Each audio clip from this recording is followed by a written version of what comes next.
దేవునికి స్తోత్రం. మీకు అందరికీ కూడా నా యొక్క శుభాభివందనాలు తెలియజేస్తున్నాను. ప్రియ దేవుని సంగమ అనుదిన ఆత్మీయాహారముగా ఈరోజు దేవుని యొక్క వాక్కు. ప్రసంగి గ్రంథము 3వ అధ్యాయము 1వ వాక్యము. ప్రతి దానికి సమయము కలదు, ఆకాశము క్రింద ప్రతి ప్రయత్నమునకు సమయము కలదు. నిజమే ప్రియ దేవుని బిడ్డలారా, ప్రతి దానికి ఒక సమయం అంటూ దేవుడు ఏర్పాటు చేసి ఉంటాడు. అందుకే యేసుక్రీస్తు వారు కూడా అంటారు, సమయములు కాలములు అన్నీ కూడా తండ్రి ఆధీనంలో ఉన్నాయి.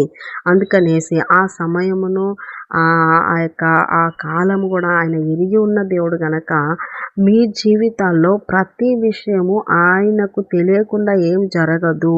ప్రతిదీ కూడా ఆయన కన్నుల ఎదుటనే ఉన్నది.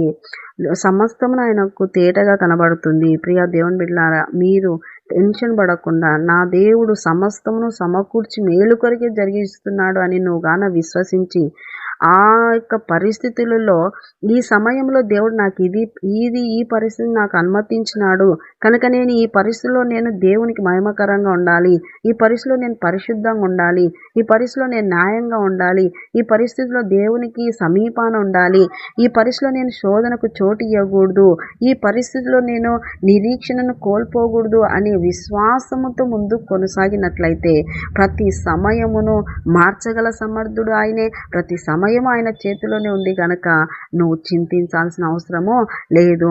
ప్రియ దేవుని బిడ్డలారా, పడవలో ఓడలు పోతా ఉన్నారు శిష్యులు, యేసుక్రీస్తు వారు. ఆయన చివరి దగ్గర ఆయన అలాగ తల వాల్చినప్పుడు ఇక గాలి తుఫాన్ లేస్తే శిష్యులందరూ వచ్చి మేము నశించిపోతున్నాం ప్రభువా, మీకు చింత లేదా అన్నట్టు ఆయనను అంటారు. అయితే దేవుడు అంటాడు, నేనుండగా మీరు ఎట్లా నశిస్తారు? నేనున్నాను, ఈ ఓడలో నేనున్నాను, మీరు ఎందుకు నశిస్తారు? వెంటనే దేవుడు ఆ యొక్క గాలిని గద్దించినాడు. అప్పుడు వెంటనే నిమ్మలం అయిపోయింది.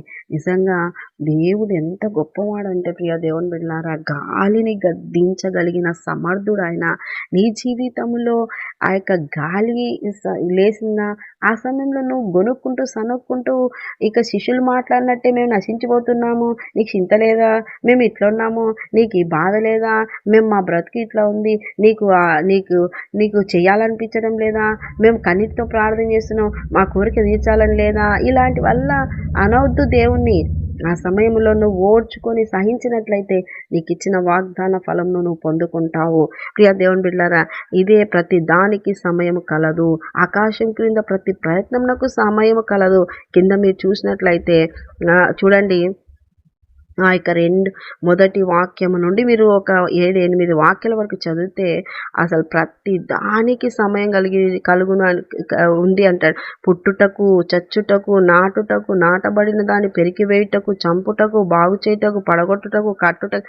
మామూలుగా అయితే మరి ఈ యొక్క నాటడం అనేది మనమే నాటుతాం, పెరగడం కూడా మనమే పెరుగుతాం. కానీ దేవుడు అంటున్నాడు, అది నేను అనుమతిస్తేనే అన్నట్టు దేవుడు చెప్తున్నాడు.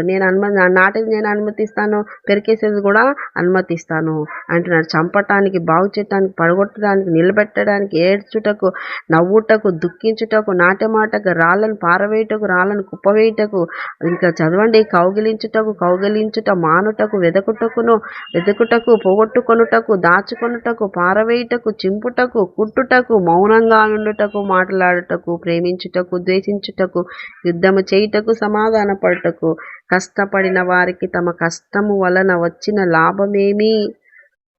ప్రియ దేవుని బిడ్డలారా, చూడండి, నిజంగా ప్రతి దానికి సమయం ఉంది. ప్రతి దానికి సమయం అంటే ప్రతి సమయము, సమయంలో అన్నీ కూడా ఆయన ఆధీనంలో ఉన్నాయి. నీ జీవితంలో ఏ సమయంలో ఉన్నావు? నవ్వే సమయంలో ఉన్నావా? అయితే దేవునికి మాత్రం దూరంగా ఉండొద్దు. అయితే దుఃఖించే సమయంలో ఉన్నావా? దేవునికి దూరంగా ఉండొద్దు. పరిస్థితులు నవ్వైనా, సమృద్ధి అయినా, ఆశీర్వాదమైన, నెమ్మదైనా, ఏ పరిస్థితి అయినా, అటు దుఃఖమైన, వ్యాధైన, రోగమైన, బాధలైనా, కష్టమైన, ఇబ్బందికర పరిస్థితులైనా, ఏ పరిస్థితులైనా, ఏ సమయమైనా, ఏ సమయాలలో నువ్వు ఉన్నా, ఎటువంటి పరిస్థితుల్లో నువ్వు ఉన్నా, దేవునికి తెలియదంటూ ఏది లేదు. ఏ సమయాన్నైనా, ఏ పరిస్థితులనైనా మార్చగల సమర్థుడని నువ్వు ఎరిగి దేవుని మనసుకు నచ్చినట్టుగా, దేవునికి ఇష్టమైనట్టుగా నీ జీవితం ఉన్నట్లయితే నీవు గొప్ప గొప్పగా దేవుని యొక్క దీవెన పొందుకుంటాం. కనుక ప్రియ దేవుని బిడ్డలారా, ఒక నిరీక్షణ కలిగి బ్రతకండి. నా దేవుడు చూస్తున్న వాడే, మౌనంగా ఉండే దేవుడు కాదు. నా దేవునికి తెలియకుండా ఏది లేదు. నా దేవుడు అన్నీ స్పష్టంగా చూస్తూ ఉన్నాడని ఒక విశ్వాసముతో నిలిచి ప్రతి పరిస్థితిలో, ప్రతి సమయంలో మీరు దేవుని వైపు చూసినట్లయితే మీకు మెండైన దీవెనలు కలుగుతాయి. దేవుడు గొప్పగా దీవిస్తాడు. దేవుడు మనల్ని దీవించి ఆశించును గాక. ఆమె చిన్న ప్రార్థన చేసుకుందాం. యేసయ్య నీకు వందనాలు, సజీవుడా నీకు వందనాలు. నిజంగా నాయన ప్రతి ఒక్క సమయము మీరు ఎరిగిన దేవుడవు తండ్రి.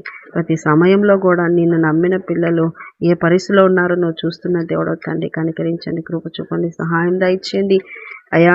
నీవే తోడుండి బలపరిచి ఆత్మల వర్ధిల్ల చేయమని, రాకడకు సిద్ధపరచమని యేసు పరిశుద్ధ నామములో అడుగుతున్నాం మా తండ్రి. Amen, amen, amen. యేసు రక్తమే జయం, సిలువ రక్తమే జయం. ప్రభు యేసు నామానికి సంపూర్ణ విజయం కలుగును గాక. Amen, amen, amen. Good morning, praise Lord. దేవుడు మిమ్మల్ని దీవించును గాక. ఆమెన్.